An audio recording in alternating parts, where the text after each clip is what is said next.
Senhor Jesus Cristo, estamos aqui, Jesus, nesta noite, na condição de necessitados do Senhor, carentes da Sua presença, da Sua ajuda, porque a Sua ajuda é de grande benevolência para conosco. Sua ajuda traz para nós força, saúde, coragem. Ajuda-nos, portanto, Pai. Abre os céus, chova, chuveiro da palavra, o estímulo, a revelação. Abra os nossos olhos espirituais, que possamos Te entender, Te compreender melhor, com os olhos da alma, da revelação do Espírito Santo. Ajude-nos com o perdão de nossos pecados. Em nome de Jesus Cristo, amém. Boa noite com Jesus, irmãos. Deus nos abençoe, que a graça de Deus seja estendida sobre nós nesta noite. Nós vamos colocar em pé, vamos ler a Bíblia. Vamos primeiro em Apocalipse 11. Apocalipse capítulo 11, verso 1 ao 14. Livro de Apocalipse. E foi-me dado uma cana semelhante a uma vara, e chegou o anjo e disse: Levanta-te e mede o templo de Deus e o altar, e os que nele adoram. E deixa o átrio que está fora do templo e não o meças, porque foi dado às nações gentílicas, e pisarão a cidade santa por 42 meses, 3 anos e meio. E darei poder às minhas 2 testemunhas, e profetizarão por 1260 dias, que equivale a 3 anos e meio, 42 meses, vestidas de saco. Estas são as 2 oliveiras e os 2 castiçais que estão diante do Deus da terra, Moisés e Elias. E se alguém lhes quiser fazer mal, fogo sairá da sua boca e devorará os seus inimigos. Fogo, a palavra é fogo. E se alguém lhes quiser fazer mal, importa que assim seja morto. Estes têm poder para fechar o céu, Moisés e Elias, para que não chova nos dias das suas profecias. Tem poder sobre as águas para convertê-las em sangue, e para ferir a terra com toda sorte de pragas, todas quantas vezes quiserem. E quando acabarem o seu testemunho, a besta que sobe do abismo lhes fará guerra, e os vencerá e os matará. Quando acabar o tempo, mas antes de terminar o tempo, ela não pode tocar neles.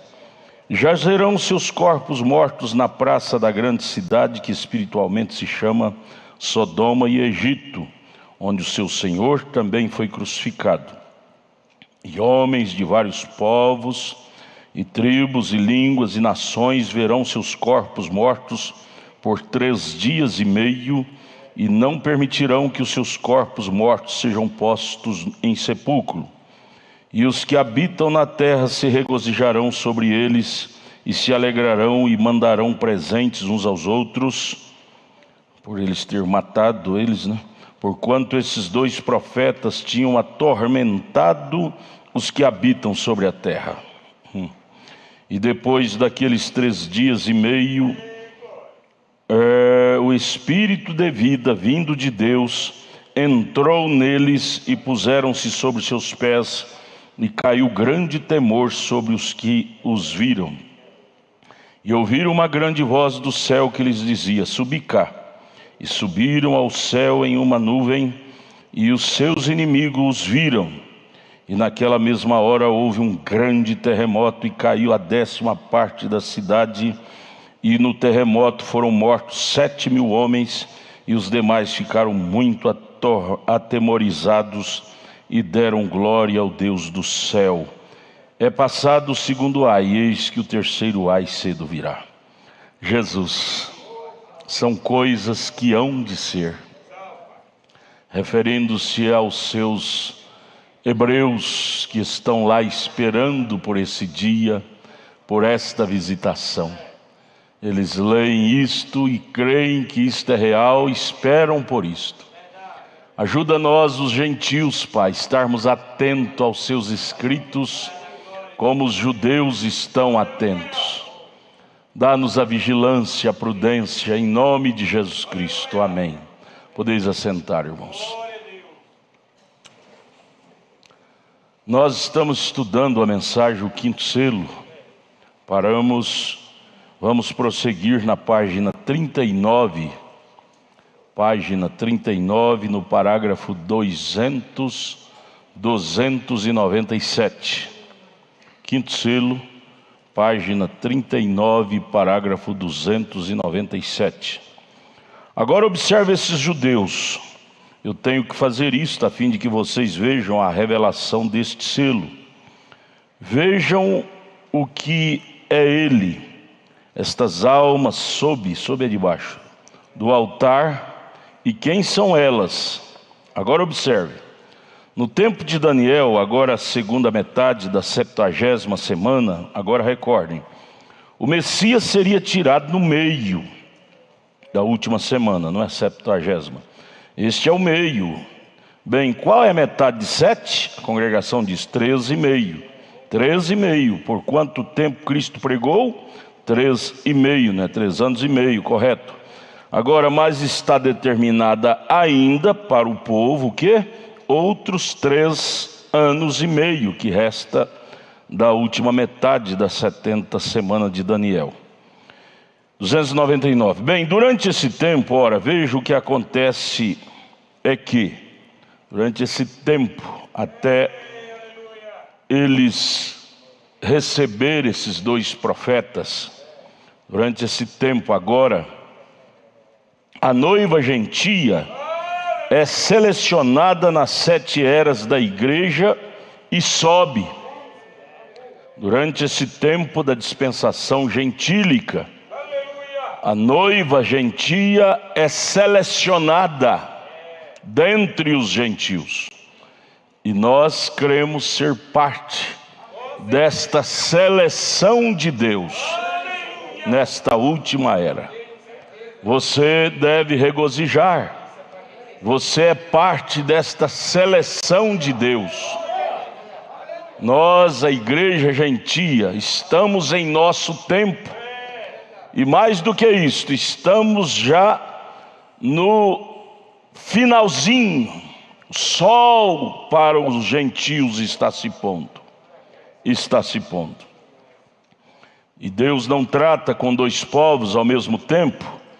Ele trata com os gentios e os judeus estão lá, chorando, dependendo, buscando, até quando, esperando que Deus volte através desses 2 mensageiros que acabamos de ler em Apocalipse 11.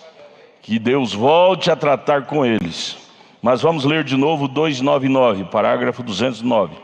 Durante esse tempo, agora, nós estamos no finalzinho do último tempo, da última era aos gentios, a era de Laodiceia. Ora, veja, o que acontece é que a noiva gentia é selecionada nas 7 eras da igreja e sobe. Oh, amados, cada prova que vem sobre nós é para nos selecionar.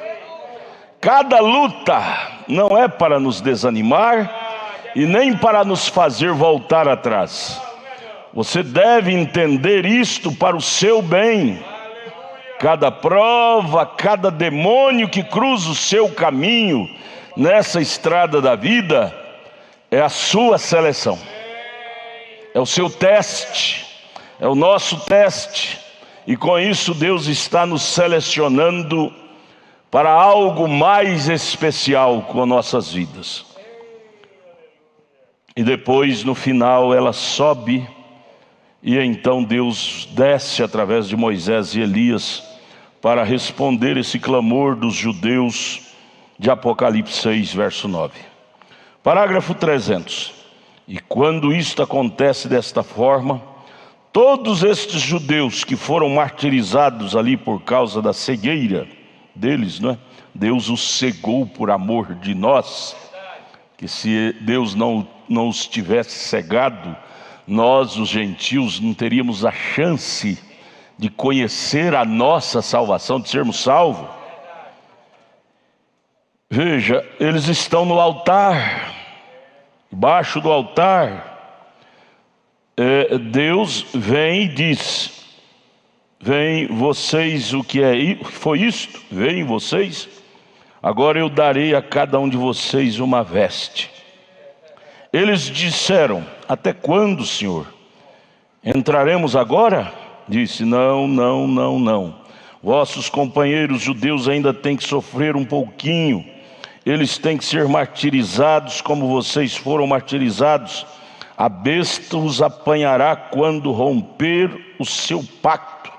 Está aqui, acabamos de ler Apocalipse 11, verso 7. E quando acabarem o seu testemunho, quando terminar o ministério de Moisés e Elias, a besta que sobe do abismo lhes fará guerra. Sabemos que esta besta é Roma. E os vencerá e os matará. Então eles serão mortos no final do seu ministério, 3 anos e meio. E parágrafo 302. Agora observe que uma vez, agora apenas recorde, esses profetas têm que profetizar de acordo com Apocalipse 11. Vocês levantaram suas mãos confirmando que tinha lido isto, vem? E lhes é dado poder. E encontraremos quem são eles em 1 minuto, o Senhor permitindo. Agora observem quem são esses profetas. E agora a Bíblia diz isto aqui, é claro, ele diz naturalmente, vem? Agora observe, no meio dessas 3 semanas e meia, ou 3 anos e meio, não é? Que estão profetizando aqui embaixo, Apocalipse aqui diz, eles profetizarão por 1340 dias. Agora o calendário judaico, o tempo do calendário de Deus, é exatamente 30 dias ao mês. Não tem mês no calendário hebraico de 31 dias e nem de 28, 29.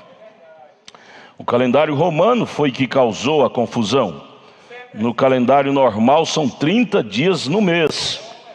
Agora, se você deseja tomar 30 dias e adicionar 3 anos e meio a ele, e ver cada mês de 30 dias, e bem o que você tem, 1.260 dias, 1.260 dias, exatamente 3 anos e meio.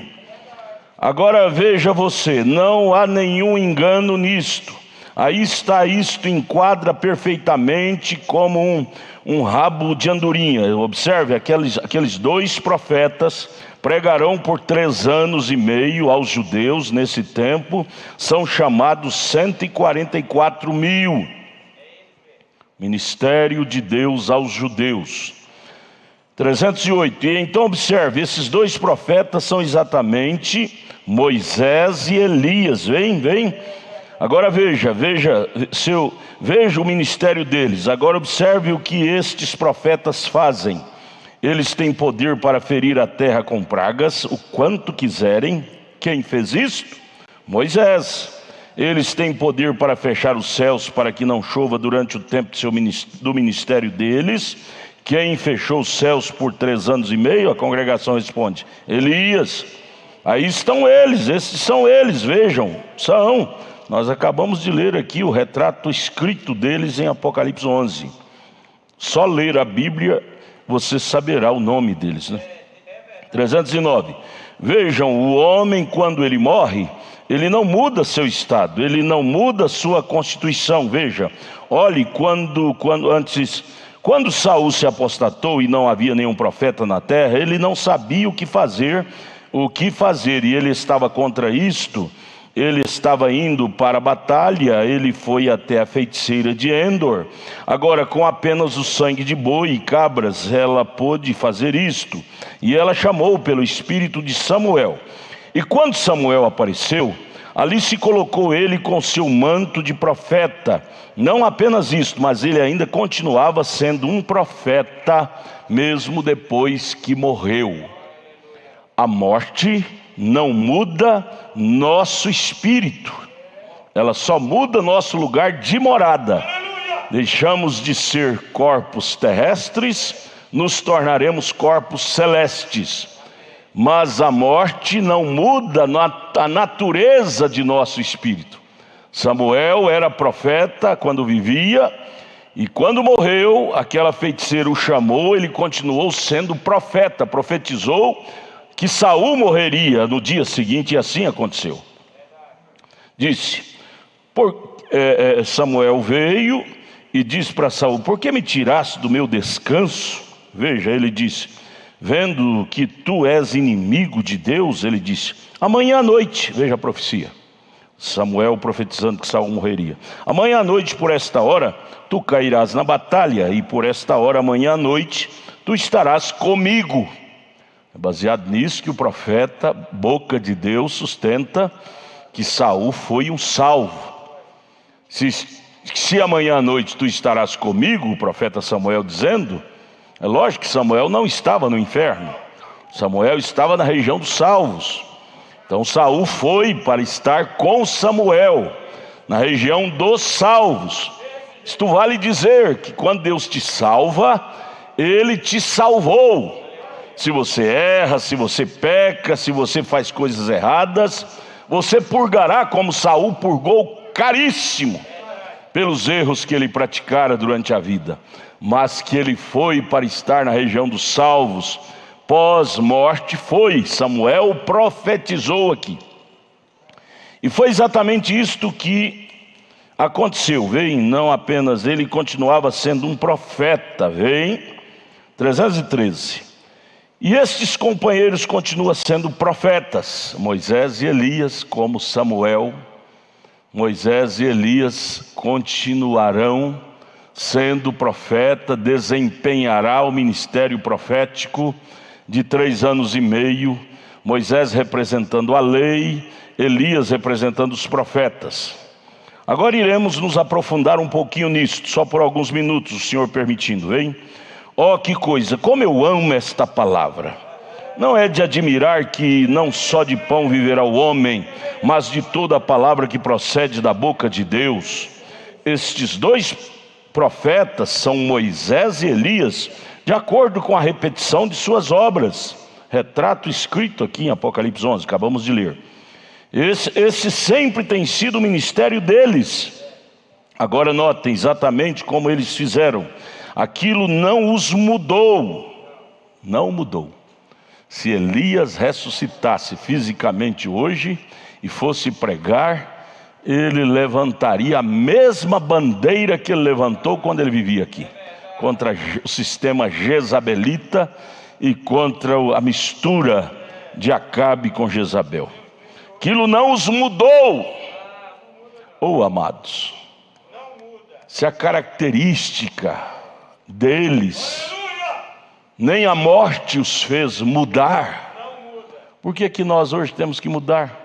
Uma hora somos crentes, outra hora somos descrentes, uma hora cremos, outra hora duvidamos.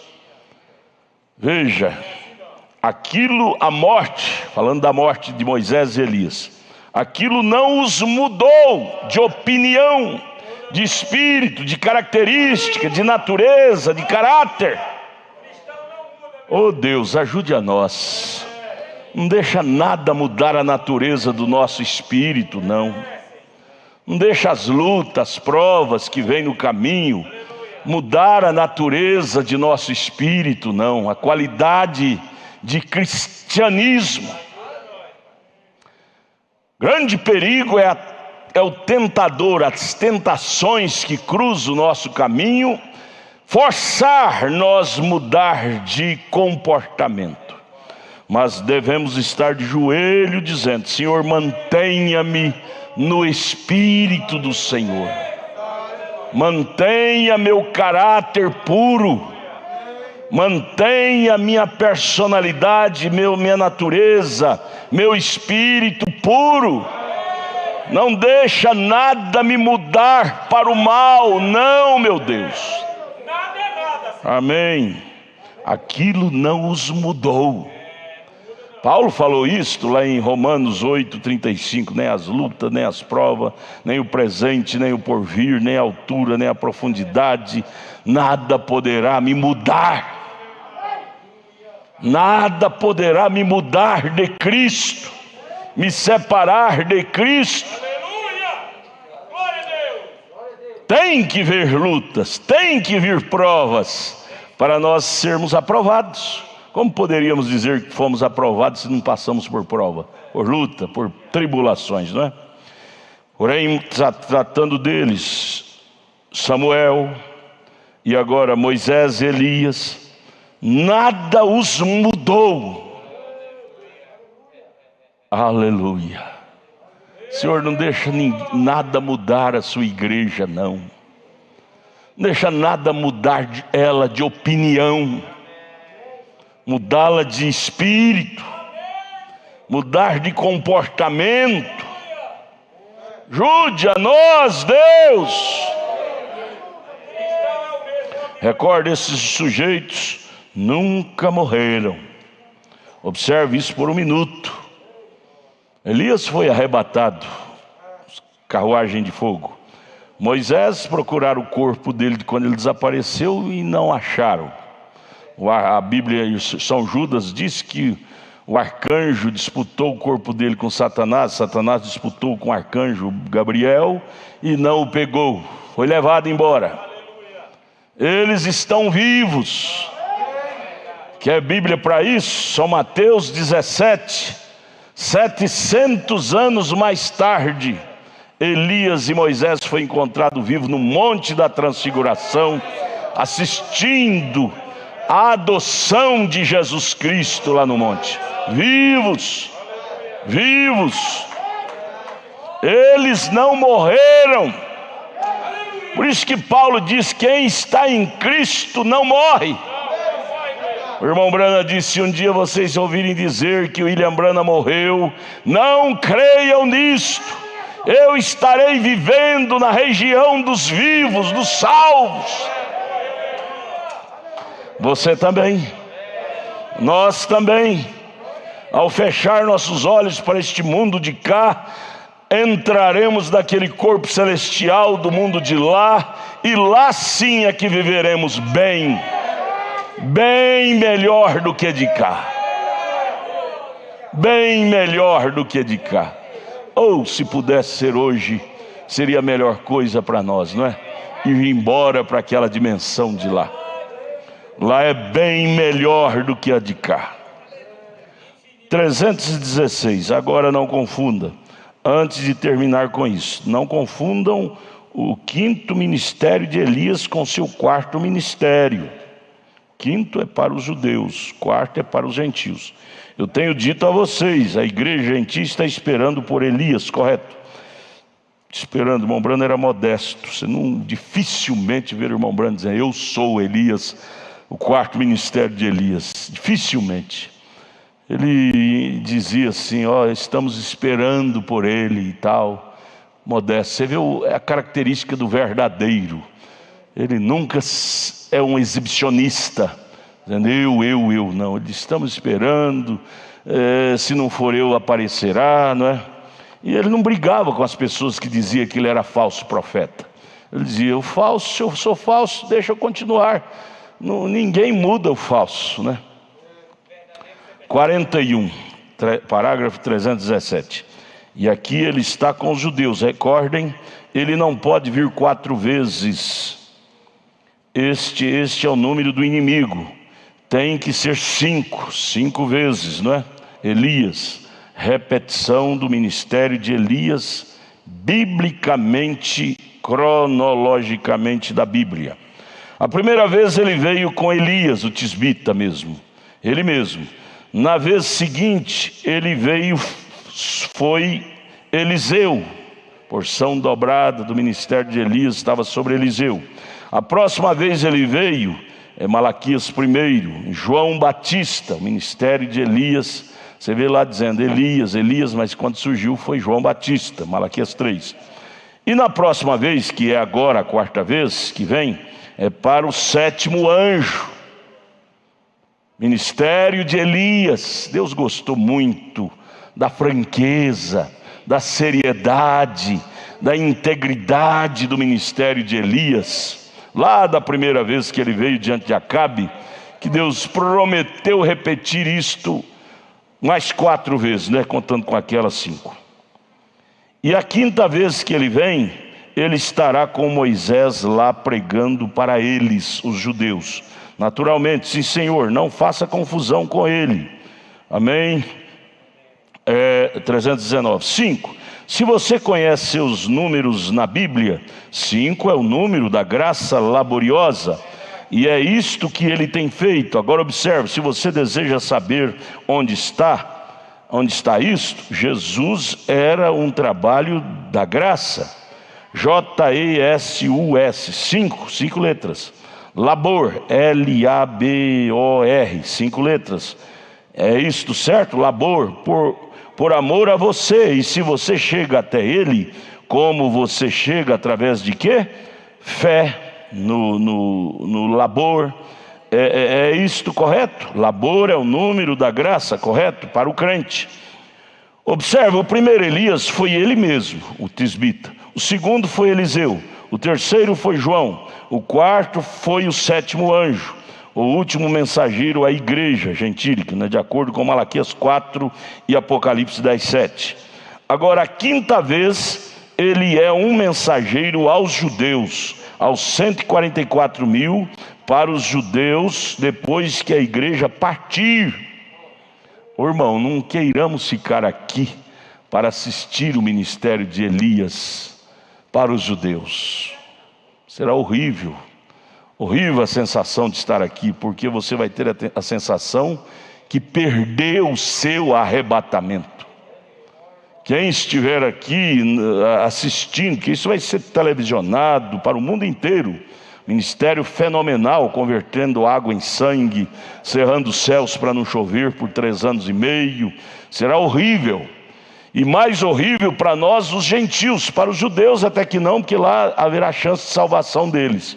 Mas para nós os gentios será horrível, porque saberemos que ficamos. O arrebatamento surgiu, aconteceu, e nós o perdemos.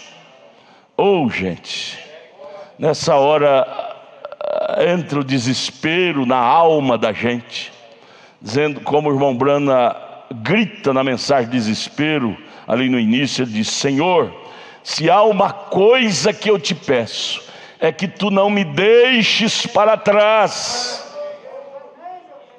Se há uma coisa que eu peço ao Senhor, me ajude a estar pronto.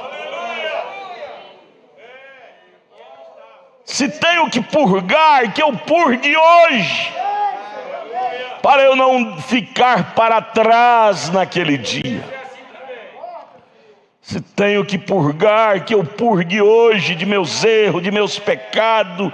Mas, meu Deus, me ajude a estar pronto naquela hora do arrebatamento e não ser deixado para trás, pois será horrível. Isso não é bom nem no sonho, irmãos. Você sonhar que o arrebatamento sucedeu e você ficou, você acorda atribulado de espírito. E que Deus nos ajude a não brincar com isto, que a tendência nossa de humanos é acostumar. São Pedro profetizou isso no capítulo 3. Pessoas iriam acostumar e dizer: meus avós falaram disso e nunca aconteceu, não vai acontecer. Só que toda data chega. Toda data chega. E essa data está chegando, nós podemos avistá-la com os olhos espirituais, pelos acontecimentos mundiais, que a data da segunda vinda de Cristo já está à vista. Não resta longevidade mais para este fenômeno. E o que oramos é: Deus, ajude-nos a colocar em ordem todos os pontos das nossas vidas. Senhor, se temos que purgar, como Jacó purgou, ajude-nos a ir logo para o vale de Jaboque, para estarmos prontos para aquela hora, Deus. Oh, amados irmãos, que Deus nos ajude e nos desperte de nossa sonolência espiritual, porque estamos na reta final. Já podemos ver os judeus, amados, esses 144 mil, a gente assiste eles lá em Israel, fazendo todos os preparativos para colocar no novo templo que será reconstruído para o milênio. Já está quase tudo pronto, os castiçais.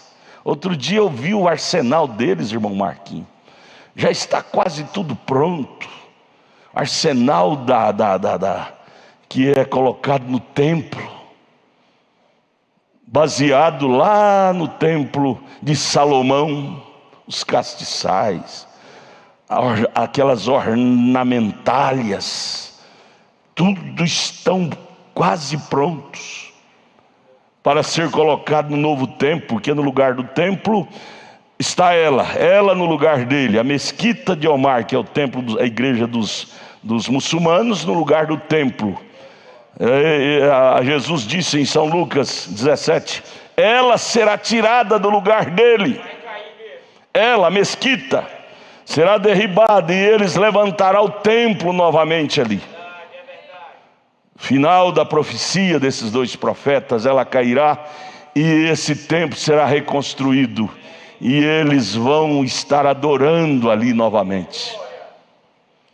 Estamos vendo isto tudo a olho nu, o cenário da coisa, e parece que tem caído um sono espiritual no mundo inteiro, que para nós se tornou uma coisa costumeira. A gente vê lá eles trabalhando com aquele afinco, trabalhando, preparando, e a gente vê aquilo como algo comum, natural, aquilo não é nada. Gente, Deus não iria colocar neles essa iniciativa se não tivesse algo, um fundo para responder. Irmão, a Bíblia diz no Salmo 142, quando há um fundo clamando, há um fundo para responder.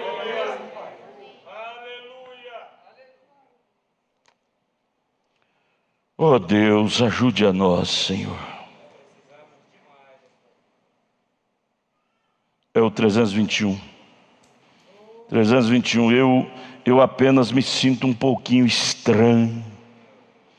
Irmão Brana, quando entrava nessas profundidades proféticas da Bíblia, ele sentia algo dentro dele, borbulhar dentro dele, que o incomodava. Ele disse, eu me sinto um pouquinho estranho. Vejam, olha o que alguns pensam. Eu quero que você pegue isto agora, veja. Se alguns ainda pensam que Malaquias 4, para restaurar o povo, é a mesma coisa que ele fará ali aos judeus, e acham que é tudo a mesma coisa, Malaquias 4, com Apocalipse 11, deixe-me apenas esclarecer isso para vocês, só um momento, vejam, isso seria um pouco confuso, porque recorde, em Malaquias 4 diz, restaurará a fé a fé dos filhos de volta aos pais. Filhos são os gentios, somos nós. Vejam, de volta ao Pai. Quem são nossos pais? Jesus responde essa pergunta em São João 4:24. A salvação veio dos judeus. Então nossos pais na fé são os judeus, referindo-se aos apóstolos, à igreja primitiva. Esse é Malaquias 4, os filhos de volta aos pais, a fé dos filhos aos pais. 323. Observe, quando ele vem para cumprir. 322. Agora deixe-me lhes mostrar a diferença do ministério. Se ele vem restaurar a fé dos filhos de volta dos pais, ele negaria Cristo. Ele voltaria para a lei. É isto correto? Os pais guardavam a lei. Vocês compreendem isso? A congregação diz amém. Observe, quando ele vem para cumprir o seu ministério em Malaquias 4, veja, como Malaquias 4, Elias estava sozinho. Ele vem cumprindo Malaquias 4, na figura do 7º anjo de Apocalipse 10:7. Ele vem sozinho. 324. Mas quando ele vem ministrar aos judeus em Apocalipse 11, só lê a Bíblia. Apocalipse 11 fala das 2 oliveiras. Ele tem Moisés consigo. O irmão Brana bate palma 2 vezes. Então, não há nenhuma confusão, nem um pouquinho, vem. Vocês compreendeu? A congregação diz amém. Quando Elias vem de Malaquias 4, ele está sozinho. Elias percursará. Não Elias e Moisés, Elias, o ministério de Elias se levantará, mas a mesma inspiração que disse que Elias virá para a última parte da era da igreja para restaurar a fé dos filhos de volta à fé original dos pais, a fé apostólica, a qual você deve voltar. E o anticristo tem surrupiado a todos eles para restaurar de volta, porquanto todo o restante das escrituras tem se mesclado. Vejam, ele vem sozinho, a Malaquias 4, batendo de frente com o ministério do anticristo, da besta, batendo de frente com o ministério do paganismo, do trinitarianismo. Ele vem sozinho, Elias, na figura de um homem. Esse homem tem nome. Você diz, mas eu não vejo o nome de William Branham na Bíblia. Como é que eu posso crer que William Branham é esse Elias? Eu não vejo o nome de William Branham na Bíblia. A resposta é fácil. Me mostre no Velho Testamento, Malaquias 3, quando é referido ao Elias que viria precursando a primeira vinda, se havia nome de João Batista. Havia nome de Elias. Porém, quando surgiu no cenário, foi João. O nome de João saiu cá na frente depois que nasceu. Mas a figura, o ministério, o ofício de Elias. Agora onde eu estou, pastor Samuel? 326. Há 2 deles, não, 2 deles. Vamos ler direito, 306. Mas quando ele vem para a igreja, a Bíblia, ou vem para os 144.000, a Bíblia claramente afirma que ambos, há 2 deles, não um, 2 deles. E no seu primeiro ministério não podia tomar os judeus e colocá-los de volta na lei, tomá-lo, porque ele vem pregando Cristo aos 144.000, amém. Aí está ele, aquele Messias que foi cortado lá atrás, 2000 anos atrás, é isso. Então não faça confusão com isto, isso não é confusão. As escrituras não mentem, nem um pouquinho. Irmão disse, glória. Quando vi isto, eu estava pulando. Irmão, a escritura revelada estimula o coração de um eleito. O irmão Brana pulava de alegria em ver a escritura se abrindo, se revelando, se cumprindo. Quando vi isto, eu estava pulando. Deus, ajude-nos a ser mais espirituais, captar a palavra e ser estimulado por ela. Porque se a Bíblia não estimular a nós, o que vai nos estimular? O gol do time A, do time B, do time C? O crente deve ser estimulado com a palavra, cumprimento da Bíblia. Eu disse, obrigado, Senhor. Quando eu estava vendo aquilo suceder ali fora, vi que Elias saiu ali na primeira era, sozinho. E ele estava sozinho. Então quando eu o vi vir novamente do outro lugar, havia 2 deles ali, Quando aquilo aconteceu, disse: ali está, aqui, aquilo é isto, Senhor, amém.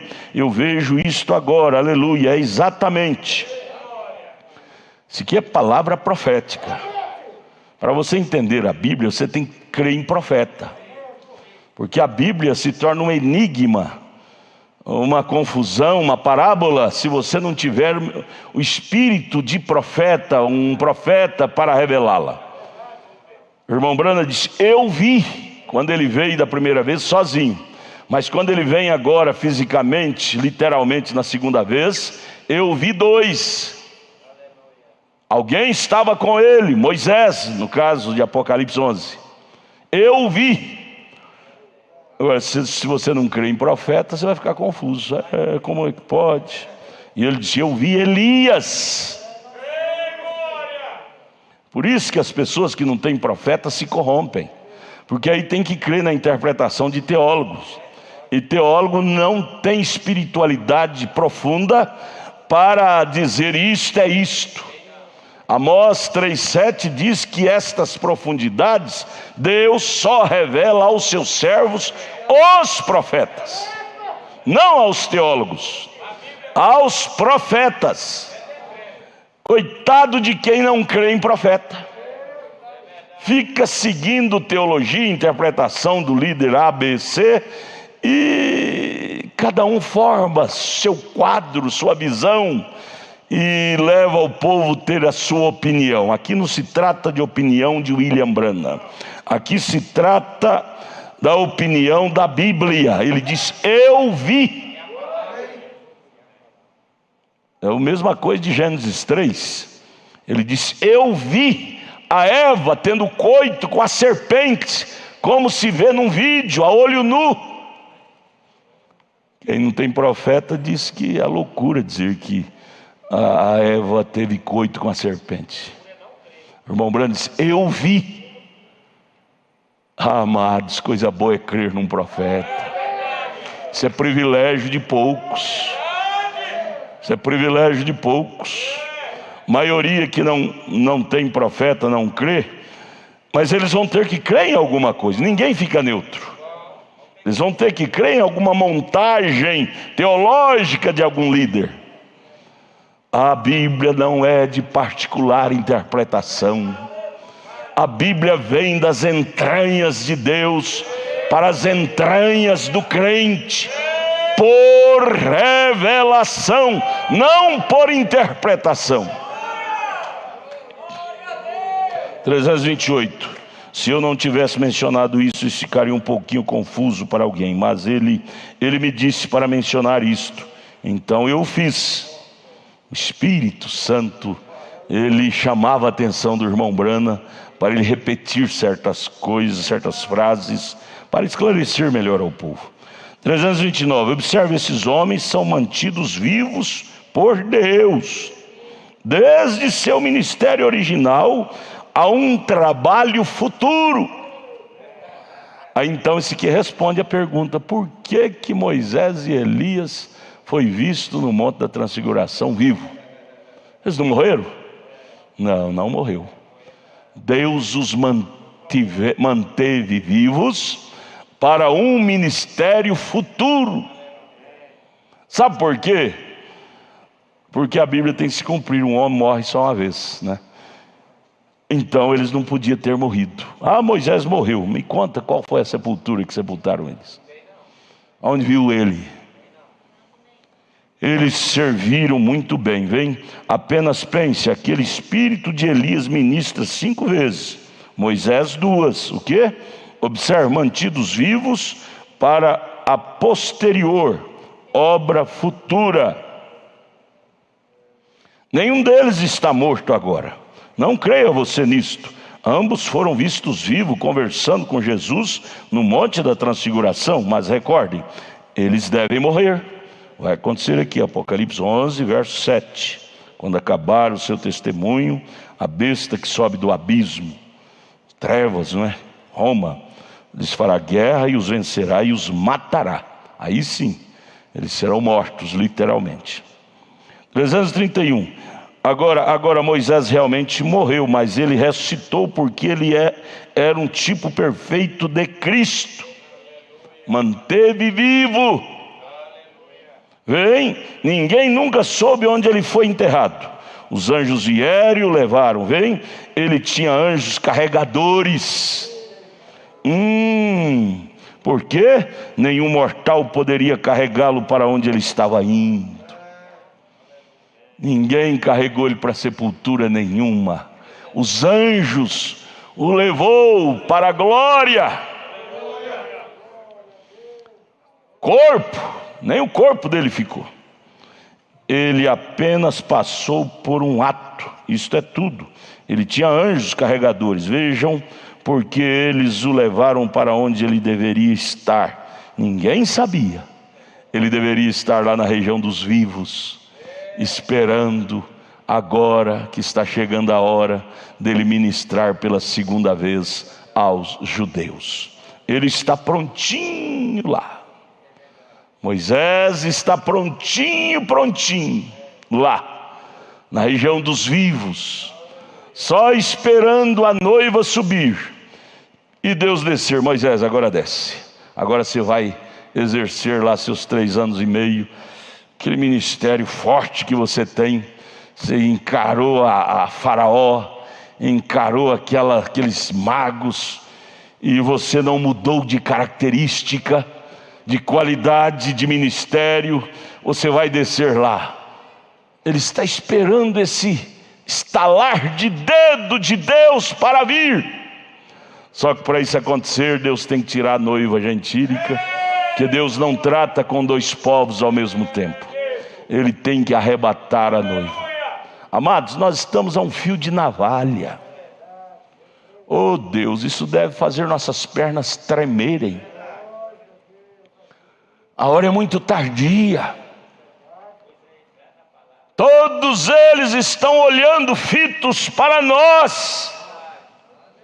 Próprio Moisés e Elias estão na região dos vivos, olhando para baixo, para nós, e prestando atenção com a audição para o estalar de dedo de Deus para eles descerem. Nós estamos segurando a vinda desses 2 mensageiros de Apocalipse 11. Estamos detendo. A hora que a noiva subir, eles descerão. Não importa quem subiu, subiu, quem não subiu, não subiu. Deus estalará os dedos e os impulsionará a vir. E o mundo gentílico estará de trás das costas de Deus. Deus não olhará mais para as orações dos gentios.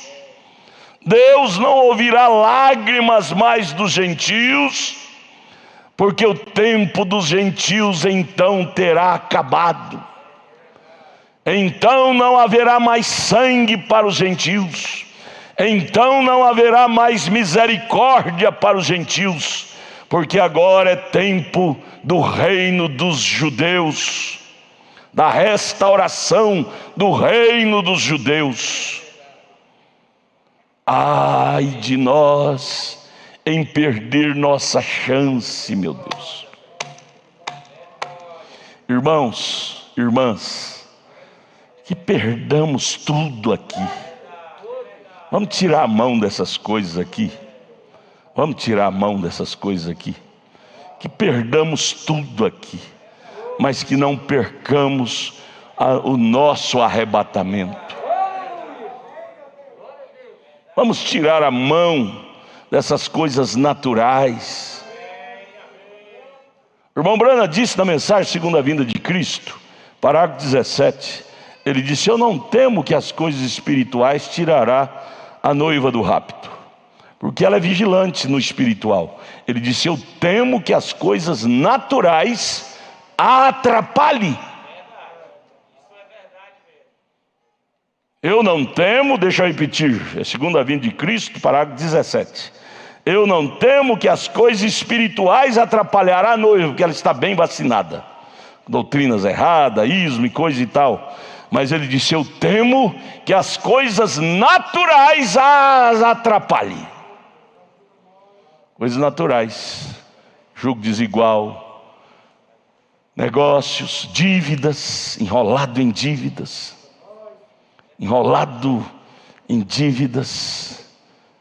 coisas que não precisaria de enrolar com aquilo, não precisaria de envolver com aquilo, precisaria daquilo. E às vezes o diabo, através dessas ofertas de juros baixos, ofertas baixas, investimentos com juros baixos, nos seduz, nos induz, e de repente estamos todos embaraçados. E aí, meu Deus, se o arrebatamento vier?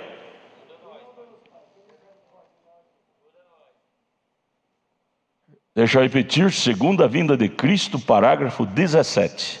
Brana disse: eu não temo que as coisas espirituais atrapalhem a noiva de subir. Porque essas coisas espirituais ela vigia, doutrina, letra, tudo. Mas eu temo que as coisas naturais as atrapalhem. Oh Deus, dá-nos um despertar. Que não venhamos ser vigilantes só das coisas espirituais, mas que venhamos a nos vigiar, nos policiar também nas coisas naturais. Vocês têm visto como que o natural está invadindo a vida dos crentes? O irmão Brana diz que 2 espíritos invadiriam a igreja no tempo final. Poder de aquisição e primeiro o poder de sedução, seduzir, para aquisitar, e o poder da aquisição. Seduzindo para a aquisição. 2 poderes, da aquisição e da sedução. O profeta Naum profetizou que era o dinheiro em saco furado. Quanto mais tinha, mais vazava. Mais vazava. Quanto mais colocava, mais vazava. Quanto mais colocava, mais vazava. O irmão Brana chama isso de os insatisfeitos. Os insatisfeitos. Não tem satisfação com o salário que Deus dá. Enquanto nós temos aí pessoas que vivem com salário mínimo e ainda levanta no fim do mês dizendo: graças a Deus por esse salário mínimo. Põe o pão na minha casa com esse salário. Outros ganham 5, 10, 20, 30 e não tem satisfação. Saco furado, quanto mais tem, mais vaza. Quanto mais ganha, mais enreda em prestações, em negócios que não necessitaria daquilo. Poderia viver bem sem aquilo.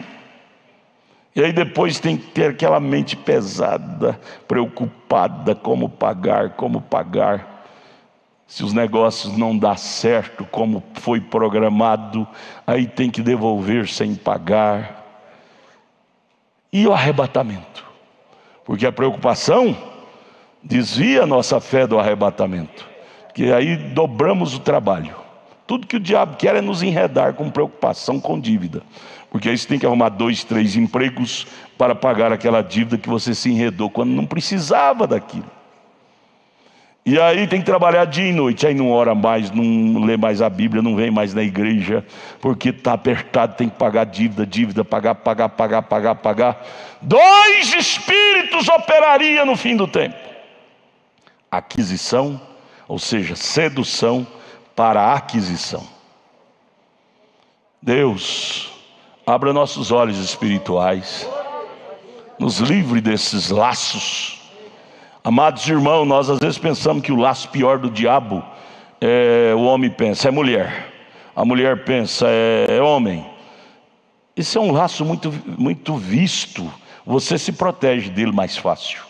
Existem laços perigosíssimos. E quando você vê, você já está todo enlaçado e às vezes sem poder sair. Nós colocamos esses 3 pecados capitais que a Igreja Católica criou, e nós por tradição fomos formados com essa tradição pagã católica, e carregamos esses 3 pecados capitais como os pecados mais perigosos: matar, prostituir e roubar. Esses são os pecados capitais que a Igreja Católica criou, e nós fomos criados no berço dela, carregamos essa tradição na nossa mente. Quando fala que pecou, nós já atribuímos um desses 3 pecados. Quando existem enredos horríveis que não são mencionados nesses pecados capitais, e que o diabo nos pega, nos embaraça e nos enrola, que se Deus não tiver misericórdia, Ele rouba a nossa fé. Quantos crentes que vinham à igreja quando era satisfeito com o salário que tinha, mas quando deixou a insatisfação do salário entrar no coração, não tem mais tempo de vir à igreja, porque o poder da sedução o levou, arrastou para a aquisição, e não são mais satisfeitos. Quantos crentes louvavam a Deus na igreja? Eu lembro disso quando eu era garoto, de chinelas havaianas. Eu mesmo vinha na igreja de chinela havaiana, porque não tinha outro calçado melhor para calçar.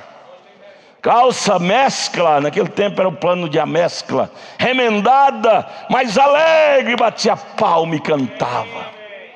Hoje, se não tiver um terno novo cada culto, não vem. O poder da aquisição, da sedução, tem nos amarrado. Aí você lembra de quem? Dalila. Quando se fala de Dalila, nós pensamos que é uma mulher. Tudo bem, lá foi uma mulher para amarrar Sansão, mas hoje a Dalila é o dinheiro, é a sedução, é a aquisição, e pegar dinheiro emprestado é Dalila. Tem tantas Dalilas hoje para envolver os Sansões, e às vezes nós condenando Sansão, quando nós estamos às vezes mais amarrados do que Sansão. Em dívida, em negócio, compra e não paga, pega emprestado, não devolve. Estamos às vezes mais amarrados do que Sansão e condenando Sansão. Deus, tenha misericórdia de nós. Dá-nos a nossa salvação desses espíritos. São espíritos, amados, da última era, lançado do inferno para nos seduzir ao mal, verdade mesmo, nos envolver. De repente estamos todos amarrados com 7 tranças: a trança da vaidade, da concupiscência dos olhos, da concupiscência da carne, da soberba da vida, a trança do dinheiro emprestado, de dívida, e não temos mais como nem respirar satisfeito, porque estamos preocupados com as dívidas,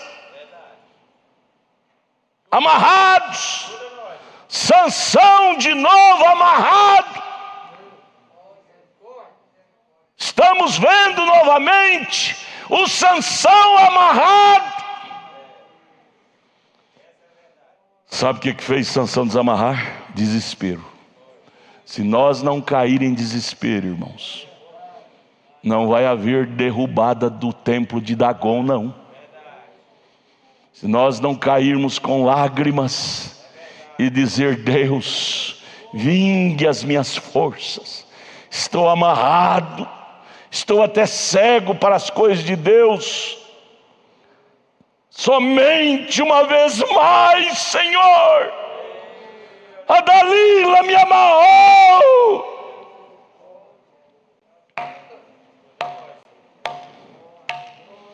Se não houver desespero em nossas almas, amados, nós não vamos ter a mesma libertação que Sansão teve. Nós não vamos ter o sabor de passar a mão na cabeça e ver a mecha de cabelo renascendo. Nós vamos ver nossa cabeça careca, calva, sem cabelo, que cabelo para Sansão simbolizava as forças voltando para ele. Oh Deus, a hora é tardia. No palco do cenário, todas as coisas estão colocadas. Todas as coisas estão colocadas no cenário, esperando a noiva subir. E olhando, parece que a noiva está como Sansão no grande templo de Dagon, amarrada.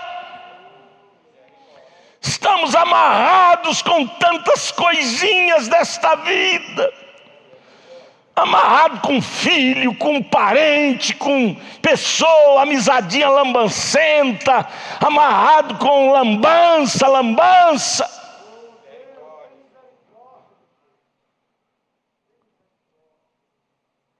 Mas se meu filho não for, eu não vou. Se minha esposa não for, eu não vou. Se meu marido não for, eu não vou. Sansão amarrado. Ó Deus, faça esse chumaço de cabelo nascer em nós. Faça nossas forças voltar para nós arrebentar essas correntes que nos amarram e gritarmos fervorosamente e derrubar esse templo de Dagon, de Satanás, que tem nos escravizado.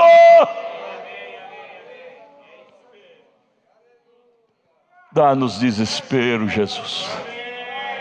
Dá-nos desespero, Pai. Abra nossos olhos. Sansão estava até cego. E os crentes hoje estão cegos, fazem negócio, gambiras e tanta coisa, e parece que não está vendo o perigo. O diabo nos cega para as coisas. Casamento, namoros, negócios, mudança, atitudes, ações, fazemos de uma forma cegamente. É o Sansão cegado de novo e amarrado por Dalila, que são coisas e coisas e coisas. Ajude a nós, Pai. Abra nossos olhos. Somente uma vez mais. Tudo está olhando para nós. O mundo judeu, aqueles que morreram, está lá na sexta dimensão dependendo de nós. Tudo está olhando para nós. Eles estão gritando: até quando? Até quando vamos continuar aqui? Ao ponto de Deus ter que dar vestes brancas para consolá-los. Mas isso não é o suficiente, eles precisam de sair de lá, mesmo da sexta dimensão onde eles estão. Deus não está na sexta, Deus está na sétima. Eles têm que subir um degrau a mais. Deus, literalmente falando. Ajuda-nos. Somente uma vez mais. Vamos embora para casa com esse gemido de Sansão em nossas almas. Devo lutar se quero reinar, esforça a minha coragem, Senhor. Somente uma vez mais me deixe vingar de meus olhos, minhas forças, que eu venha escapar dessa Dalila. Cada um de nós tem uma Dalila por detrás de nós nos amarrando. Cada um de nós, ninguém, até a criança de escola tem Dalilas lá os amarrando ao mundanismo. As redes sociais são Dalilas. Cada um de nós, não pense diferente. Há uma Dalila te seguindo para te amarrar. Não se sabe, a história não mostra a cronologia, quantos anos a Dalila ficou no encalço de Sansão para o amarrar. Ela foi contratada pelos filisteus para amarrá-lo, para tirar as forças, mas não se sabe quantos anos durou ela no encalço de Sansão, até conseguir arrancar as forças de o amarrar.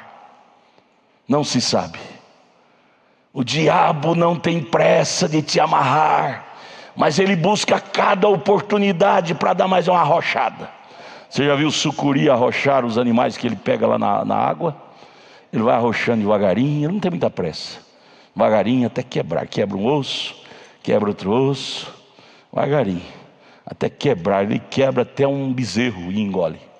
Primeiro ele quebra, arrocha bem e quebra. E a Dalila, ela ficou no encalço de Sansão para roubar-lhe a força. O diabo quer roubar a força da igreja. diabo quer roubar a força da sua fé, do seu espírito, da sua alma. Ele é a Dalila do século 21. Deus tenha misericórdia. Vamos parar aqui. Vamos parar aqui. Eu parei em qual parágrafo, pastor Samuel? 331. Oh Deus, tem misericórdia de mim, Jesus.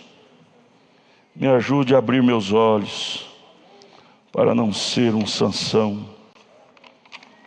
Todos nós somos Sansão. Agora temos que ter cuidado para a Dalila não nos amarrar. E a Dalila não se trata de mulher, literalmente falando. Pode até ser, mas não é só a mulher e nem só o homem. Dalila fala de muitos demônios, problemas, situações, condições, coisas e mais coisas. Sabe o que pode ser uma Dalila também? O irmão pisa no seu pé para te emburrar, para você não vir na igreja. É Dalila, querendo tirar sua comunhão com Deus aqui na igreja. Você tem que vencer essa Dalila, esse complexo. Isso é um complexo que o diabo põe no seu coração, na sua vida, chamado Dalila. Dalila joga a mulher contra o marido para o divórcio. Isso é Dalila, para destruir sua vida. E vice-versa. Dalila está solta em todos os quadrantes da terra. Vamos lá, pastor Samuel, termina. Aleluias. Vamos dizer glória a Deus. Você quer glorificar a Ele? Glorifica a Ele nesta hora. Senhor nosso Deus e Pai, agradecemos a Ti, Senhor, por tantas palavras, a qual o Senhor tem falado aos nossos corações, aonde o Senhor tem trazido, Pai, a verdadeira consciência daquilo que nós temos feito, Senhor, e daquilo que precisamos consertar, Pai. É por isso que nós viemos na Tua casa, é para sermos consertados, Pai. E cremos que o Senhor tem feito milagres, maravilhas no nosso meio, Senhor. E nós Te louvamos nesta hora. Nós Te glorificamos nesta hora, Pai. Porque a Tua misericórdia, a Tua bondade, Pai, ela dura para sempre, Pai. E nós Te agradecemos nesta hora, por tudo que nós temos ouvido, por todos os conselhos, Pai, por cada palavra, Senhor. Pedimos ao Senhor, continue, Senhor, com a Tua mão de misericórdia sobre o Teu servo, nosso pastor, trazendo estas maravilhas para as nossas almas, Pai, dando saúde, força, graça, Pai. Ó Deus, pedimos ao Senhor, leva-nos em paz, guardados aos nossos lares, Pai, debaixo da Tua proteção, Senhor. Pedimos também em favor da saúde do irmão Elcio, Pai, a sua recuperação, Pai. Dê a ele, Senhor, uma recuperação desta cirurgia, deste problema, Senhor. Força, graça, ânimo, Senhor. No nome do Senhor Jesus Cristo, nós Te pedimos e Te agradecemos. Amém, Jesus. Amém, Senhor.